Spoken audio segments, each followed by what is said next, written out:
दोस्तों यह पार्ट वहीं से शुरू होता है जहां से हमारा पिछला पार्ट खत्म हुआ था और हम देखते हैं कि वह बुड्ढा ज्ञान पे लेकर वहां से चला गया होता है और युआन की बहन युआन से कहने लगती है कि तुमने यह बात मुझे पहले क्यों नहीं बताई। जैसे सुनने के बाद युआन थोड़ा सा डरते हुए कहता है कि मैं तुम्हें समझाता हूँ और वह कहने लगता है कि मैंने तुम्हें यह बात इसलिए नहीं बताई क्योंकि युआन अपनी बात खत्म करने ही वाला होता है कि युआन की बहन कहने लगती है कि मैंने तुम्हें बचपन से पाला पोसा है और तुम्हारा ख्याल रखा है, तुमने मुझे आज निराश कर दिया। जिसे सुनने के बाद युआन कहता है कि मुझे माफ़ कर देना बहन। और इसके बाद हम देखते हैं कि रात हो चुकी होती है और हम देखते हैं कि युआन अपने बेड पर लेट जाता है और कहने लगता है कि आज तो मैं बहुत ही ज़्यादा थक गया। और वह अपने मन में सोचते हुए कहता है कि आज मेरी बहन ने मुझे बहुत ही ज़्यादा डांटा और वह मुझे पूरे दिन डांटती रही। ऐसा लगता है कि वह मुझसे बहुत ही ज़्यादा नाराज़ है। और हम देखते हैं युआन को उस बुढ़े की बात भी याद आने लगती है। वह बुढ़ा युआन से कहने लगता है कि अगर तुमने अपने मुँह को नहीं छोड़ा तो तुम किसी से भी आगे नहीं निकल पाओगे। और युआन सोच रहा होता है कि क्या मुझे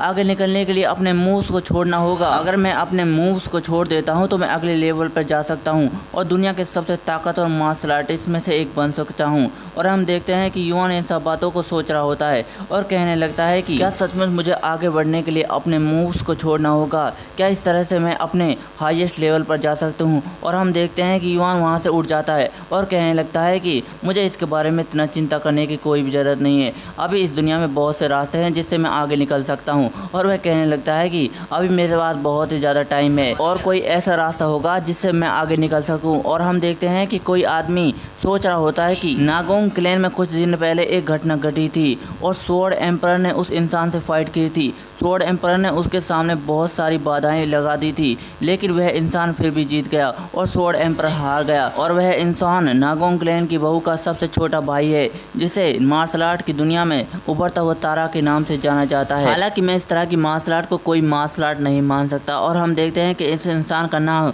नागोंग कावल होता है और यह नागोंग क्लैन का हेवनली स्क्वाड कैप्टन है। और वह इंसान कहता है कि आखिरकार ऐसी मार्शल आर्ट को कोई लड़ाई की मार्शल आर्ट कैसे कह सकता है, इसलिए तो मैं इस कमीने को बताना चाहता हूँ कि असली मार्शल आर्ट कैसे होती है। और हम देखते हैं कि उसके सामने युआन बैठा होता है और हम देखते हैं कि युआन उस दूसरे आदमी को ड्रिंक दे रहा होता है और वह आदमी कहता है कि तुम्हारा बहुत बहुत शुक्रिया। और वह आदमी युआन से कहने लगता है कि मैंने तुम्हारी और स्वॉर्ड एम्परर की फाइटिंग को देखा और मुझे उसे देखने में बहुत ही ज़्यादा मज़ा आया। और हम देखते हैं कि इस इंसान का नाम नागोंग की है और यह नागोंग क्लैन का हेवनली मार्शल मास्टर है। और उस आदमी की बात सुनने के बाद युआन कहने लगता है कि आपका बहुत बहुत शुक्रिया कि आपने हमारी फाइटिंग को देखा।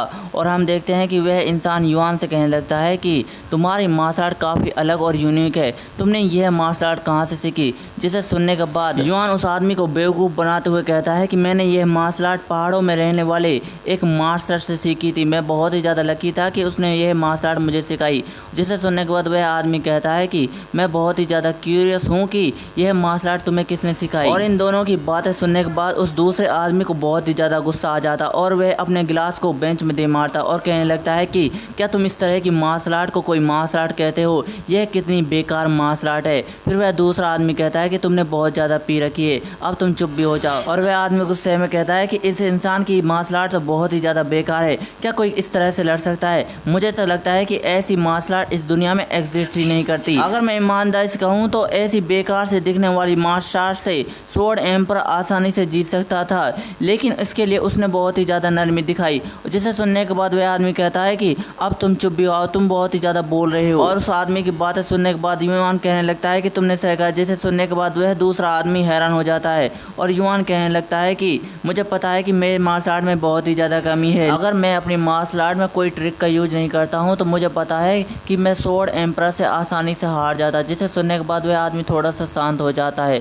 और हम देखते हैं कि युआन कहने लगता है कि इसलिए तो मुझे आप दोनों की मदद चाहिए थी। जिसे सुनने के बाद वह दोनों हैरान हो जाते हैं और कहते हैं कि क्या हमारी मदद। और युआन बताने लगता है कि आप दोनों नागोंग क्लैन के सबसे ताकतवर मार्शल आर्टिस्ट में से एक हो और आपका नाम टॉप 100 मार्शल आर्टिस्ट में से एक आता है। और आगे युआन कहने लगता है कि इस दुनिया में सिर्फ आप दोनों ही हैं जो कि मेरी मार्शल आर्ट में मुझे कमी बताकर और भी ज़्यादा इम्प्रूव कर सकते हो। जिसे सुनने के बाद वह नीले कपड़ों वाला आदमी कहता है कि क्या तुम हमसे लड़ाई कर कर आगे इम्प्रूव होना चाहते हो? और वह दूसरा आदमी कहता है कि अगर तुम अपनी मार्शल आर्ट की कमियों को दूर कर आगे बढ़ना चाहते हो तो मैं इसमें तुम्हारी ज़रूर मदद करूंगा और तुम्हें इम्प्रूव करने की पूरी कोशिश करूंगा। और वह दूसरा आदमी भी कहने लगता है कि अगर तुम आगे बढ़ने में हमारी मदद लेना चाहते हो तो मैं तुम्हारी मदद ज़रूर करूंगा। मैं भी तो देखना चाहता हूँ कि तुम्हारी असल मार्शल आर्ट कैसी है। और इसके बाद हम अगले सीन में 2 महीने बाद के सीन को देखते हैं, जहाँ पर युआन नागोंग क्लैन के बाहर खड़ा होता है और हम देखते हैं भाई वहाँ पर बहुत सारे लोग खड़े होते हैं और युआन वहाँ से जाने के लिए तैयार होता है। और वह स्वॉर्ड मास्टर युआन से कहने लगता है कि क्या हुआ टे, तुम यहाँ से जाना चाहते हो? जिसे सुनने के बाद युआन कहता है कि आपका बहुत बहुत शुक्रिया कि आपने मुझे यहाँ रहने दिया और आपने मेरी बहुत ही ज़्यादा सेवा पानी की। जिसे सुनने के बाद वह स्वॉर्ड मास्टर अपने बंदों की तरफ देखते हुए कहता है कि शुक्रिया तो मुझे तुम्हारा करना चाहिए, तुमने यहाँ रहकर हमारे सभी लोगों को मार्शल आर्ट में और भी ज़्यादा इम्प्रूव कर दिया है। जिसे सुनने के बाद युआन बहुत ही ज़्यादा खुश हो जाता है और कहता है कि मुझे यहाँ रहकर बहुत ही ज़्यादा मज़ा आया और मुझे यहाँ रहकर बहुत ही ज़्यादा एक्सपीरियंस मिला।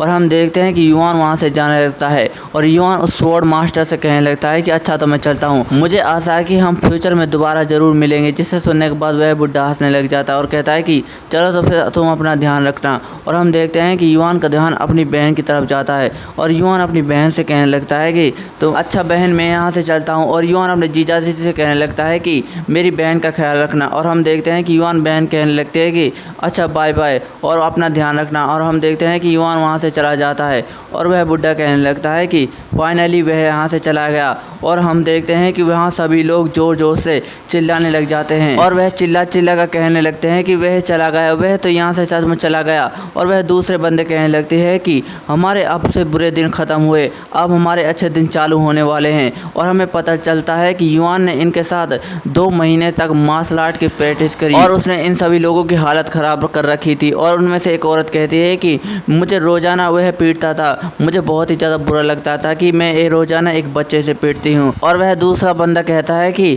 फाइनली हमने इस सिचुएशन से सर्वाइव कर लिया। और हम देखते हैं कि एक टकला इंसान कह रहा होता है कि वह रोज़ाना मुझे बुलाता था और मुझसे रिक्वेस्ट करता था कि वह मुझसे फाइट करे और मुझे बहुत ज़्यादा पीटता था। जिसे सुनने के बाद वह दूसरा बंदा कहता है कि तुमने सही कहा, वह लड़ाई के लिए पागल था, उसे जीतने हारने की कोई भी परवाह नहीं थी, वह हमें रोज़ाना पीटता था। मुझे तो उसे देखकर ऐसा लगता था कि वह कोई मार्शल आर्टिस्ट नहीं बल्कि कोई जानवर है, लेकिन उसने बहुत ही ज़्यादा रिक्वेस्ट की जिसकी वजह से मुझे उसे मार्शल आर्टिस्ट मानना पड़ा। और हम देखते हैं कि दूसरी और 2 बंदे बात कर रहे होते और उनमें से एक बंदा कहता है कि मैंने तो सिर्फ उससे 2 बार फाइट की थी, लेकिन जब भी उसे समय मिलता था वह मुझे लड़ाई करने के लिए ढूंढता रहता था। और उस आदमी की बातें सुनने के बाद वह दूसरा बंदा कहता है कि वह मुझे रोज़ाना बुलाता था और कहता था कि ये एक नॉर्मल फाइट है, लेकिन वह रोज़ाना मुझे बहुत बुरी तरह से पीटता था। और हम देखते हैं कि बुढ़ा हंस रहा होता है और कह रहा होता है कि मुझे लगता है कि उससे मिलकर सभी लोगों को बहुत ही ज़्यादा अच्छा लगा। और हम देखते हैं कि उसके पीछे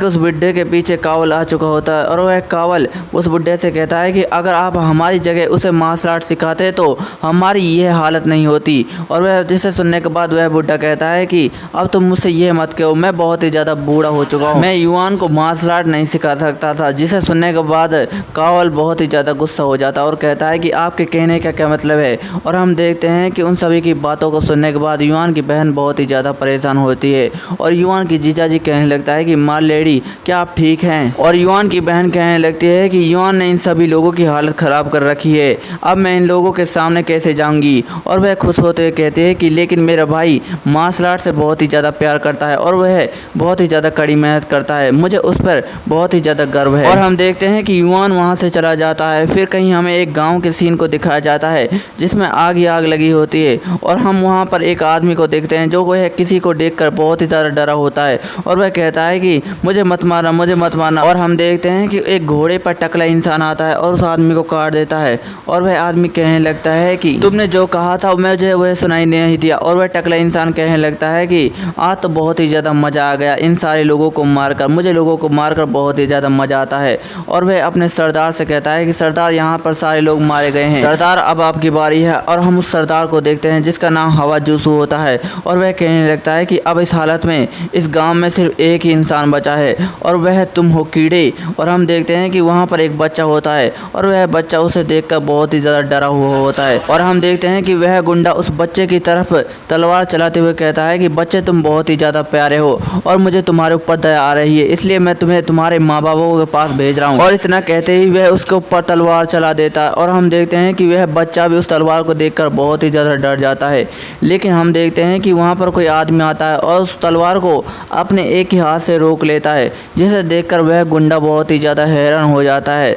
और वह आदमी उस बच्चे से कहता है कि ए बच्चे, क्या तुम ठीक हो? और इसके बाद हम उस आदमी की शक्ल को देखते हैं और हम देखते हैं कि ये एक मॉन्क होता है जो उस बच्चे से कहता है कि बच्चे, अब तुम्हें परेशान होने की कोई भी ज़रूरत नहीं है, मैं यहाँ आ गया हूँ, मैं सब कुछ ठीक कर दूंगा।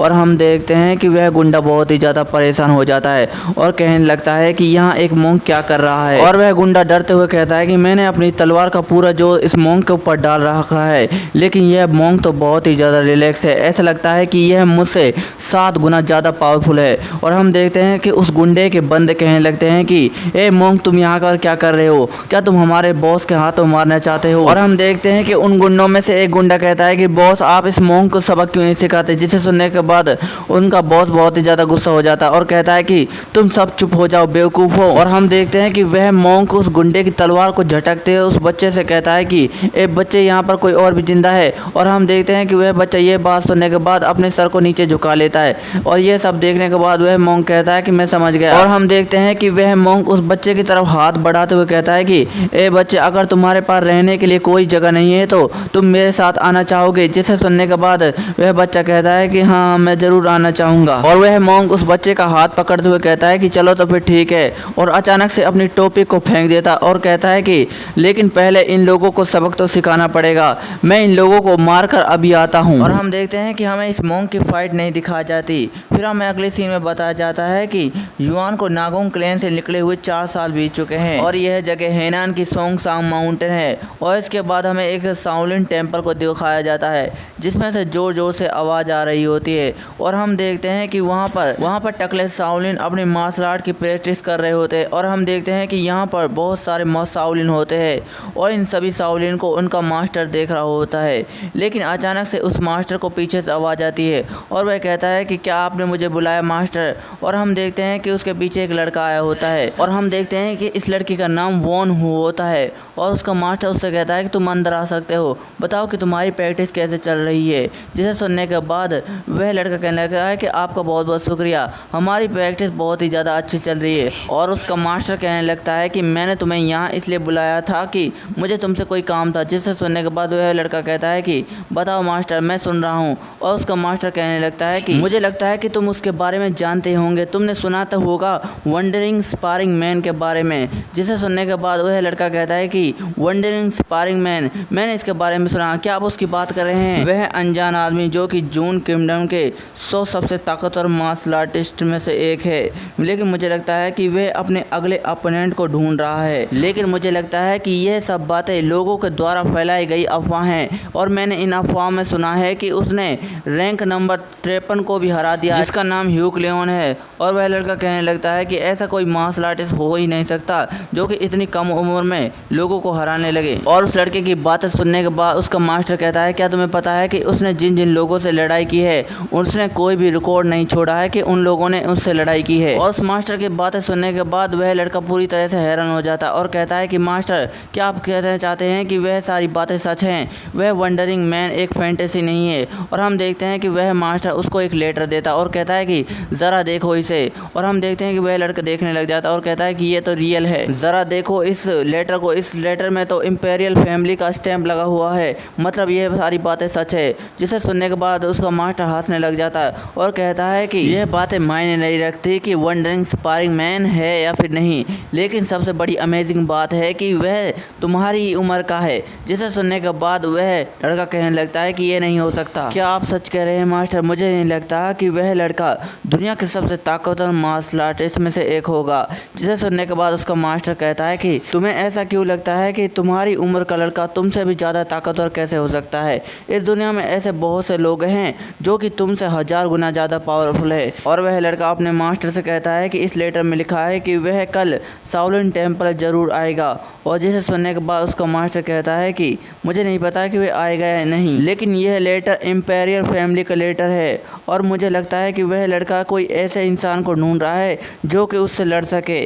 जिसे सुनने के बाद वह लड़का कहता है लेकिन मास्टर, और उसका मास्टर कहने लगता है कि तुम चिंता मत करो, मुझे नहीं लगता है कि वह कोई गड़बड़ खड़ी करेगा। और वह मास्टर वहाँ से जाते हुए कहता है कि हमारे टेम्पल में बहुत सारे मार्शल मास्टर है, मुझे लगता है कि वह लड़का ज़रूर आएगा और तुम्हें उसका देखभाल करनी है। जिसे सुनने के बाद वह लड़का हैरान हो जाता है और कहता है कि मैं ध्यान रखूंगा मास्टर। और इसके बाद हमें एक गार्ड मोंग को दिखाया जाता है जो कि मुंह फाड़कर उबासी मार रहा होता है, जिसे देखने के बाद उससे दूसरा मोंग कहता है कि तुम इतना बड़ा मुंह कर कर उबासी क्यों मार रहे हो। जिसे सुनने के बाद वह दूसरा मोंग कहता है कि मेरे ऊपर सनलाइट पड़ रही है जिसकी वजह से मुझे उबासी आ रही है। और वह दूसरा मोंग कहता है कि तुम अपना काम करो और तुम सीधे खड़े हो जाओ और अपना काम सही तरह से करो। जिसे सुनने के बाद वह दूसरा मोंग कहता है कि अब तुम यह मत कहो, हमारे टेम्पल में तो बहुत सारे मार्शल मास्टर है, यहाँ पर कोई भी हिम्मत नहीं करेगा आने की। जिसे सुनने के बाद वह दूसरा मोंग बहुत ही ज़्यादा गुस्सा हो जाता है और कहता है कि अगर तुम्हारी हरकतें ऐसी रही तो तुम जरूर फंसोगे, अगर मास्टर को तुम्हारे बारे में पता पड़ा तो वह तुम्हें नहीं छोड़ने वाला। जिसे सुनने के बाद वह दूसरा मोंग कहता है कि ब्रोदर तुम बहुत ही ज़्यादा कठोर हो रहे हो, ऐसा कुछ भी नहीं होने वाला। और हम देखते हैं कि उन्हें किसी के आने की आवाज़ आती है और कहते हैं कि यहाँ पर कोई आ रहा है। और हम देखते हैं कि वहाँ पर युआन आ गया होता है और उसके आसपास बहुत ही ज़्यादा एनर्जी होती है। जिसे देखने के बाद वह मोंग डर जाता है और कहता है कि यह तो बहुत ही ज़्यादा इनक्रेडिबल एनर्जी है। और वह मोंग युआन से कहते हैं कि ए तुम वहीं पर रुक जाओ। और हम देखते हैं कि यह सुनने के बाद युआन थोड़ा सा हैरान हो जाता है और युआन उनकी तरफ देख रहता है और वह मोंग कहने लगते हैं कि बताओ कि तुम यहाँ पर क्या कर रहे हो और तुम शाओलिन टेम्पल के आसपास क्यों घूम रहे हो। और युआन अपने मन में सोच रहा होता है कि ये टकले लोग और ये कपड़े, मुझे लगता है कि मैं शाओलिन टेम्पल पहुँच गया हूँ। और हम देखते हैं कि युआन उन दोनों मोंग से कहने लगता है कि मैं यहाँ तुम्हारे मास्टर से मिलने आया हूँ। जिसे सुनने के बाद वह मोंग हैरान हो जाते हैं और कहने लगते हैं क्या तुम हमारे मास्टर से मिलने आए हो। और वह मोंग युआन से कहने लग जाते हैं कि क्या हम जान सकते हैं कि आप कौन हैं और आप यहाँ पर क्यों हमारे मास्टर से मिलने आए हैं। जिसे सुनने के बाद युआन अपने बैज को निकाल लेता है और कहने लगता है कि मेरा नाम युआन हुआटे है और मैं गोल्डन टाइगर वॉल से आया हूँ। जिसे सुनने के बाद वह दोनों मोंग एक दूसरे के मुंह को देखने लग जाते हैं और अपने मन में सोचते हैं कि यह थोड़ा सस्पिशियस है, हमें इसे अंदर नहीं जाने देना चाहिए। और वह युआन से कहते हैं कि हमें अंदाज़ा नहीं था कि गोल्डन टाइगर वॉल क्लैन से कोई यहाँ पर आएगा, क्या मैं जान सकता हूँ कि तुम हमारे मास्टर से क्यों मिलना चाहते हो। अगर तुम यह बता देते हो तो मैं तुम्हें अंदर जाने दूंगा, नहीं तो मैं तुम्हें अंदर नहीं जाने दूंगा। और उन दोनों मोंग की बात सुनने के बाद युआन तो बहुत ही ज़्यादा गुस्सा हो जाता और कहता है कि क्या तुम लोग मुझ पर डाउट कर रहे हो। और वह अपने मन में सोचने लग जाता है कि मैं बहुत ही ज़्यादा थका हुआ हूँ क्योंकि मैं बहुत दिनों से इन पहाड़ियों में घूम रहा हूँ और मेरा पिछवाड़ा बहुत ही ज़्यादा दुख रहा है। और हम देखते हैं कि युआन के गुस्से की वजह से उसकी एनर्जी भी बाहर आ रही होती है, जिसे देखकर वह मोंग बहुत ही ज़्यादा हैरान हो जाता है और उसी वक्त युआन के ऊपर हमला कर देता है और युआन उसके हमले को अपने हाथ से ब्लॉक कर लेता है। और हम देखते हैं कि उस मोंग के हमले की वजह से युआन की टोपी आसमान में उड़ जाती है और युआन उस मोंग से कहता है कि तुम मुझ पर हमला क्यों कर रहे हो। और दोस्तों इसी के साथ हमारा यह मानवा भी एंड हो जाता है। दोस्तों आपको यह मानवा पसंद आया तो कमेंट में ज़रूर बताना। अगर आपको वीडियो थोड़ी सी भी अच्छी लगी तो वीडियो को लाइक एंड चैनल सब्सक्राइब कर लीजिए। मिलते हैं अगली वीडियो में, धन्यवाद।